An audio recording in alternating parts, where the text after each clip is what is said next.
선심을 그야말로 써서 돌려보냈다는 것이죠. 그 소리가 또 주인의 귀에 들어온 거예요. 들어보니까 주인이 보기에 비록 윤리적으로는 잘못된 행동을 했지만, 그리고 자기 돈을 축낸 것이기 때문에 사실은 심정적으로는 괘씸하지만, 이 청지기가 해고 통제를 자기 마지막을 직감하고 나서 한 행동이 대단히 꾀가 있고 지혜롭다고 하면서 이 청지기를 칭찬을 했다는 거예요. 지혜로웠다.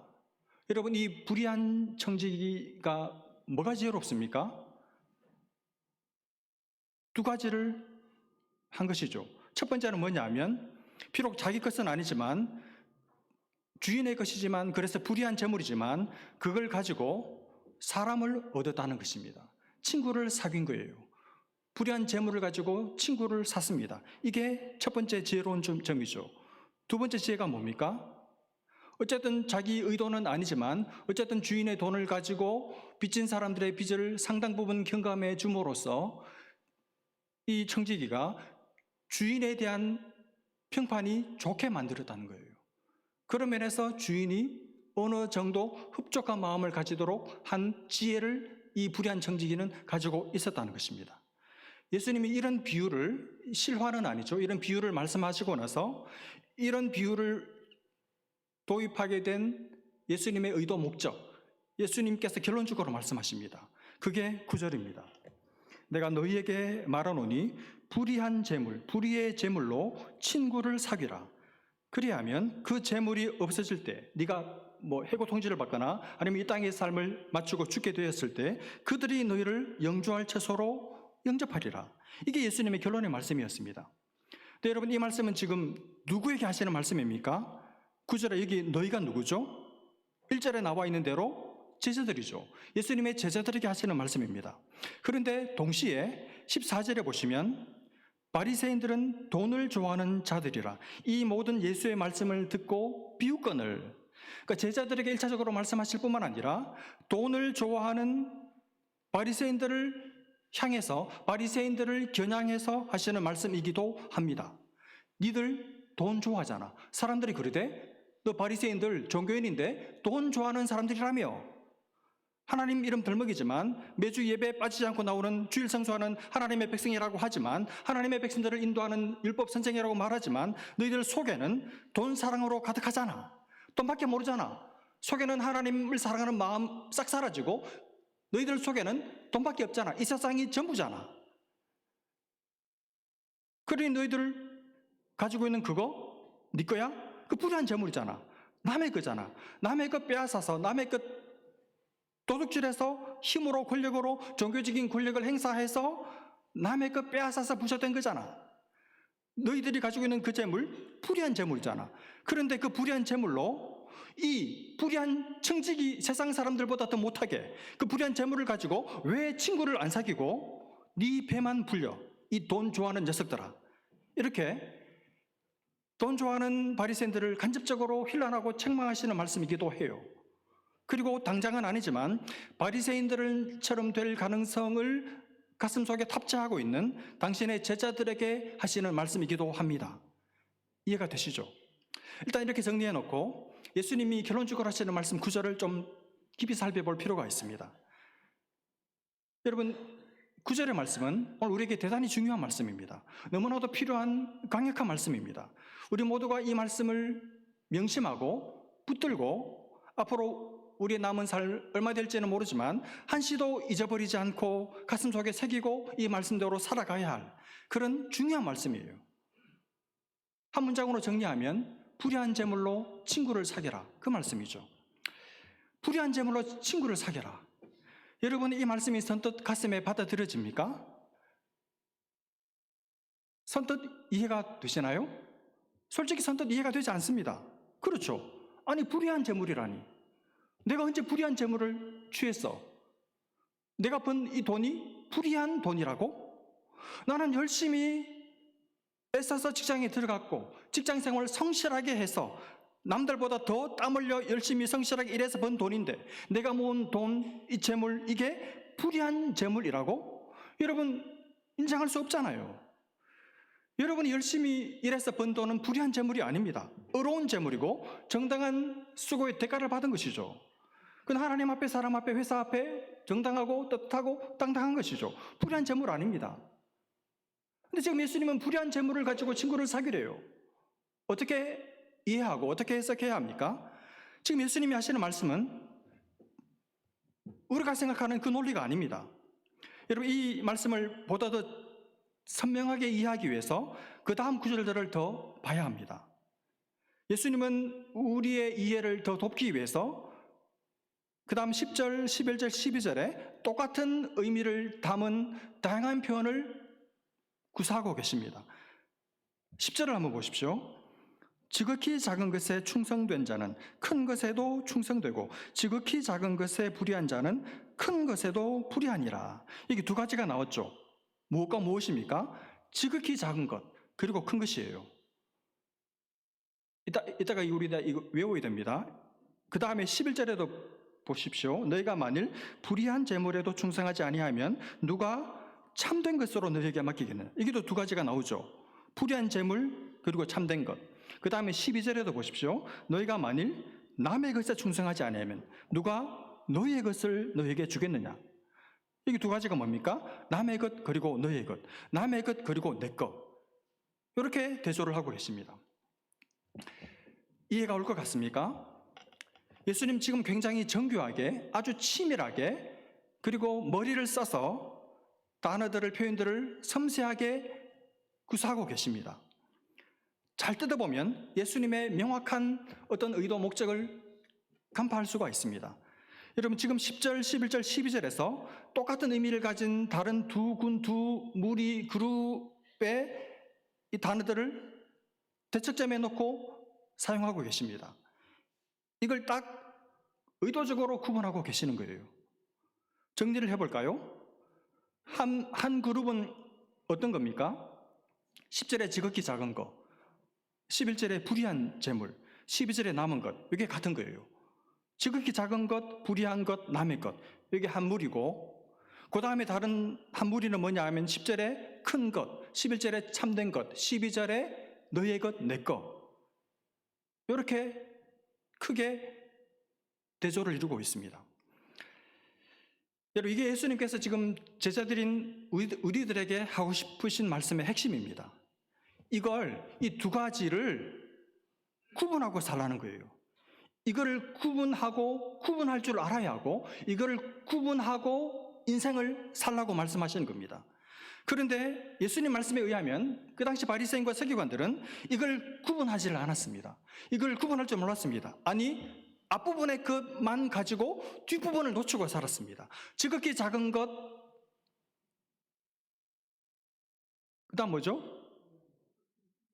불의한 것, 남의 것을 구하다가 큰 것, 참된 것, 내 것이 없어져 버렸다는 것입니다. 이해가 가실지 모르겠습니다. 그래서 그들을 겨냥해서 혼을 내고 계신 것이고, 지금 아무 소리 하지 않고 그냥 가만히 듣고 있던 제자들에게 간접적으로 미리 경고하고 교훈하고 계시는 거예요. 야, 정신 차려라.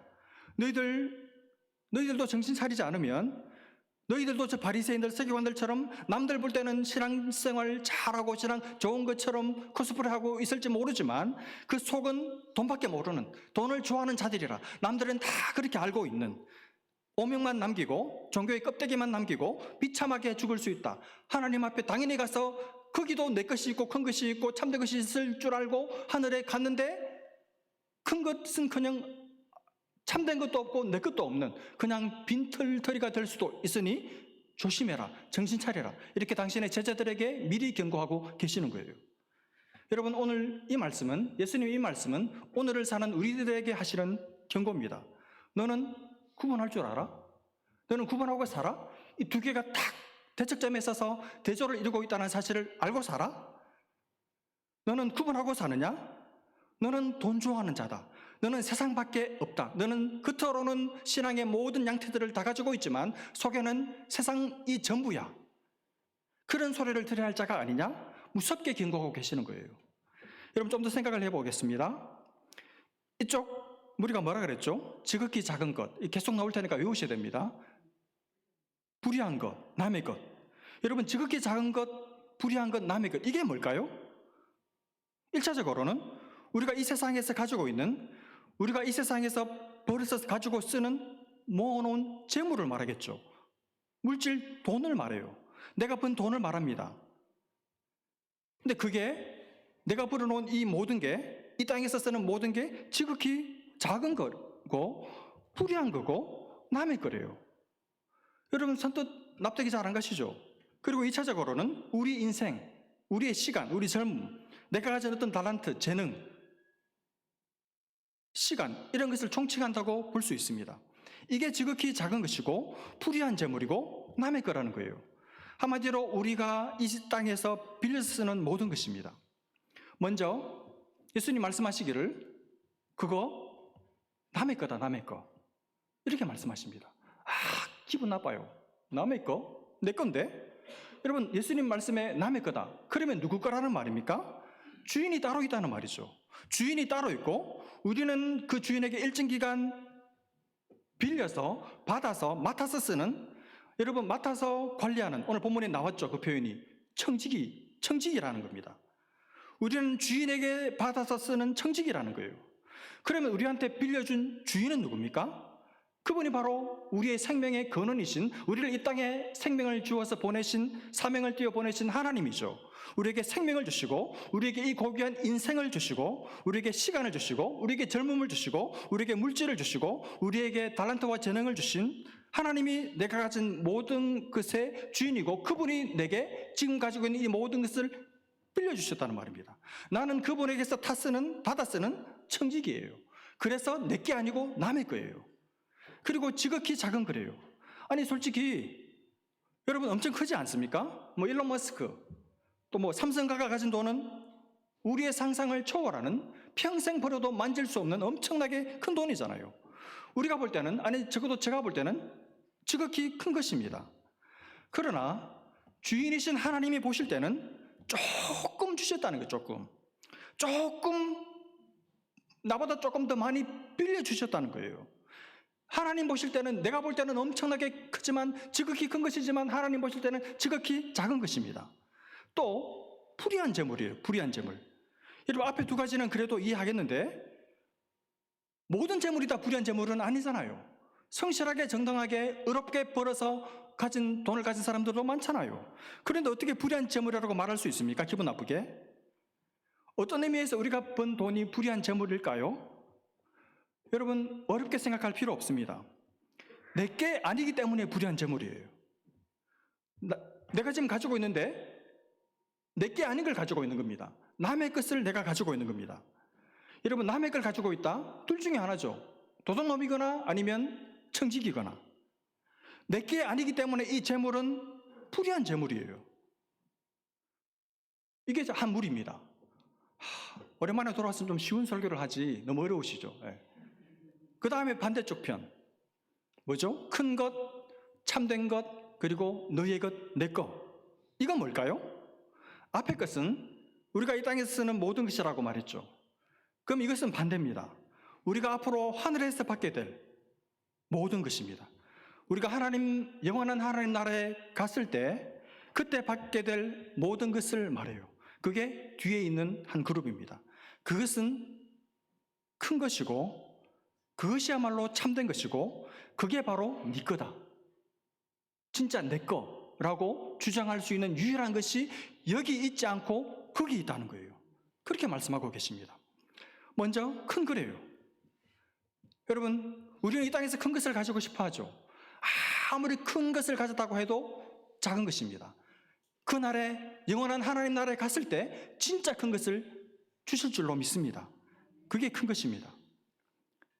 그리고 참된 겁니다. 여러분, 세상에서 우리가 얻은 물질, 돈, 얼마나 우리를 쉬이 배신하고 잘 돌아섭니까? 들어온 줄 알았는데, 분명히 지난주에 몇천 불 들어왔는데 오늘 아침에 보니까 없어요. 금방 가고 없어요. 내 건 줄 알았는데 어느 순간에 남의 통장에 들어앉아 있어요. 우리를 배신하고 떠나가죠. 여러분, 땅에서 얻은 것은 참된 것이 아닙니다. 다 사라지고 다 없어지고 남들이 가져갑니다. 자식들이 가져가고 부모님이 가져가고 하여튼 다 가져가요. 그러나 하늘에 쌓아둔 보화는 절대로 없어지지 않습니다. 사라지지 않아요. 나를 배신하고 떠나는 법도 없습니다. 녹슬지 않습니다. 영원히 남아 있습니다. 유일하게 이것이야말로 참된 것입니다. 그리고 내 겁니다, 내 거. 영원히 내 거예요. 누구도 빼앗아가지 못합니다. 영원하신 하나님께서 내 것이라고 도장을 찍어주시고 내 것을 지켜주십니다. 땅에서는 내 거라고 아무도 못 가져가게 하려고 이름도 써놓고 타투도 하고 보증도 쓰고 별짓을 다 해도 누가 가져가잖아요. 그리고 때가 되면 애장품 다 놓고 가야 합니다. 저승까지 가져가기 위해서 관에 노잣돈 애장품 다 집어넣어도 그건 내 거 아니에요. 그러나 하늘에 쌓아둔 보화는 내가 내 이름을 새긴 게 아니라 하나님께서 내 이름을 새겨 놓으셨기 때문에 영원히 내 것입니다. 누구도 못 가져가요. 그러니 예수님 말씀의 결론이 뭡니까? 이 땅에 있는 것을 가지고 지극히 작은 것, 불의한 것, 남의 것 가지고 바리새인들 서기관들처럼 돈 좋아하는 자가 되지 말고 친구를 사서 친구를 얻어서 남들에게 잘 써서 영원한 하나님 나라에 갔을 때 큰 거, 참된 거, 네 거 있게 살아라. 그렇게 말씀하시는 것이죠. 근데 이런 바리새인들은 지극히 작은 것, 불의한 것, 남의 것을 가지고 돈을 좋아해서 친구를 얻을 생각은 하지 않고 자기 배만 불리고 있습니다. 돈을 좋아하는 자다. 이렇게 야단치고 계시는 것이죠. 여러분, 결국 예수님이 간접적으로 말씀하시는 서기관들과 바리새인들의 문제가 뭡니까? 15장에서 봤듯이 이 첫째 아들에게서 보이듯이 잃어버린 영혼들에 대해서 하나님 아버지의 그 마음에 대해서 마음이 딱딱하게 굳어 있습니다. 마음이 식어 있어요. 그리고 오늘 본문에서 지적하시는 대로 돈을 좋아해요. 앞에 것밖에 없습니다. 영원한 하나님 나라에 갈 줄 알고 있는데 다음 주에 나올 거예요. 나는 당연히 종교적인 열심이 있기 때문에 당연히 아브라함의 품에 안길 줄 알았는데 난데없이 거지 나사로만 아브라함의 품에 안기고 자기는 지옥에서 이를 갈고 있습니다. 그게 바로 너다. 그렇게 무섭게 간접적으로 필란하고 질타하고 계시는 것이죠. 이제 말씀을 마무리해야 되겠는데, 여러분, 제가 이 말씀을 놓고 이런저런 생각을 해봤습니다. 그 생각들을 좀 나누고 말씀을 마무리하려고 하는데 한 세 가지를 생각했습니다. 첫 번째가 뭐냐 하면, 여러분, 아무리 커 보여도, 내 눈에 아무리 커 보여도 하나님 눈에는 작은 거예요. 하나님의 눈에는 지극히 작은 겁니다. 그러니 우리가 이 땅에 살 동안 우리 눈에 보이는 땅에 있는 것은 어떤 것이든지 이거 작은 거야. 이거 지극히 작은 거야. 그렇게 생각하고 삽시다. 아무리 좋아도, 아무리 크게 보이는 것을 내가 가졌어도 아니야, 이거 작은 거야. 이거 작은 거야. 그렇게 스스로에게 외치면서 살았으면 좋겠습니다. 그래서 여러분이 아무리 잘 되고 아무리 성공하고 아무리 남들이 부러워할 만한 큰 것을 가졌어도, 그래서 사람들이 여러분을 칭찬하고 부러워해도 여러분 스스로는 크게 성공한 것처럼 착각하거나 자랑하지 마시기를 바랍니다. 그리고 혹시 이 세상에서 많이 갖지 못했어도, 큰 것 가지지 못했어도, 혹은 내가 그렇게 바라던 그것 없다고 해서 여러분 스스로를 실패자라고 생각하지 마십시오. 지극히 작은 거예요. 지극히 작은 거예요. 여러분, 10센트짜리 볼펜 한 자루 잃어버렸다고 해서 내 인생 실패했어, 그렇게 우는 사람이 있습니까? 그 작은 거 하나예요. 있어도 그만, 없어도 그만, 별거 아니잖아요. 뭘 가지지 못했어도 여러분 지극히 작은 것 하나입니다. 너무 힘들어하지 마시기를 바랍니다. 하나님 보실 때 큰 것을 얻는 사람이 되시기를 바랍니다. 그리고 남들을 향해서도 남들이 가지고 있는, 그러나 나는 못 가진 지극히 큰 것 가지고 있는 사람을 쳐다보면서도 물론 부럽죠. 나도 갖고 싶죠. 그러나 그때에도 저거 지극히 작은 거다. 그렇게 생각하실 수 있기를 바랍니다. 그래서 너무 부러워하지 마시기를 바랍니다. 여러분, 앞으로는 사람을 이런 눈으로 보실 수 있기를 바랍니다. 저 사람은 하늘에 영원한 하나님의 나라에서 큰 게 있을까? 진짜가 있을까? 자기께 많은 사람일까? 그것을 생각하시기를 바랍니다. 그래서 우리가 제일 정말 부러워해야 할 사람은 이 땅에서 지극히 큰 것을 가지고 있는 사람이 아니라 저기에서 지극히 큰 것을 가질 것 같은 사람, 그런 사람들을 부러워할 수 있기를 바랍니다. 두 번째로, 여러분, 우리 다 빌려 쓰고 있습니다. 하나님께로부터 빌려 쓰고 있어요. 내 것 아닙니다. 그러니 착각하지 마시기를 바랍니다. 내 손에 있다고, 내 통장에 들어가 있다고 내 거 아니에요. 하나님이 남들보다 좀 많이 빌려주신 거예요. 내가 가지고 있는 돈, 내 시간, 지금이 단란하고 행복하고 놓칠 수 없는 이 소중한 가정, 사랑하는 배우자, 내 생명보다 더 귀한 내 자녀들, 부모님, 내가 가지고 있는 은사, 내 재주, 내가 잘하는 것들, 여러분 것 아닙니다. 빌려서 쓰고 계시는 거예요. 다 쓰고 반납할 때가 와요. 그때가 오기 전에 주님의 평판이 높아지는 일을 위해서, 남들의 유익을 위해서 아름답게 쓰며 사시기를 바랍니다. 마지막 세 번째, 무엇보다도 주님의 의도대로 주님의 소원처럼 여러분 구분하고 사시기를 바랍니다. 지극히 작은 것, 불의한 것, 남의 것, 그리고 큰 것, 참된 것, 내 것, 이거 구분하고 삽시다. 여러분, 앞에 것을 한마디로 말하면 13절에 예수님이 직접 말씀하셨어요. 재물입니다. 재물. 그러면 뒤에 것을 한마디로 말하면 뭘까요? 하나님입니다. 하나님과 재물입니다. 여러분, 하나님과 재물 둘 중에 하나만 섬길 수 있습니다. 둘 중에 하나만 사랑할 수 있습니다. 재물도 사랑하고 하나님도 사랑할 수 없습니다. 그건 불가능합니다. 돈을 사랑하면서 이 세상의 것들에 깊은 애착을 가지고 있으면서 주님을 사랑할 수는 없어요. 이거 마치 두 여자를 동시에 사랑하는 한 남자와 같습니다. 그건 안 돼요. 여러분, 바람피기 시작하면 다른 여자가 눈에 들어오고 나서는 내 아내에 대한 사랑이 급격하게 식어버립니다. 그게 사람입니다. 돈을 사랑하기 시작하면, 이 세상을 사랑하기 시작하면 하나님에 대한 사랑이 식어요. 예배가 식어집니다. 감격이 없습니다. 둘 다 사랑하는 것은 불가능합니다. 그러므로 여러분, 구분하고 사십시오. 둘 중에 하나를 선택하며 사십시오. 땅을 택하든지 하늘을 택하든지. 여러분, 땅을 택한 사람은 하늘이 없을 거예요. 그러나 하늘을 선택하고 땅을 사는 사람은 어쩌면 하나님께서 둘 다를 주실지도 모릅니다. 여러분, 이제 4월이 되었습니다.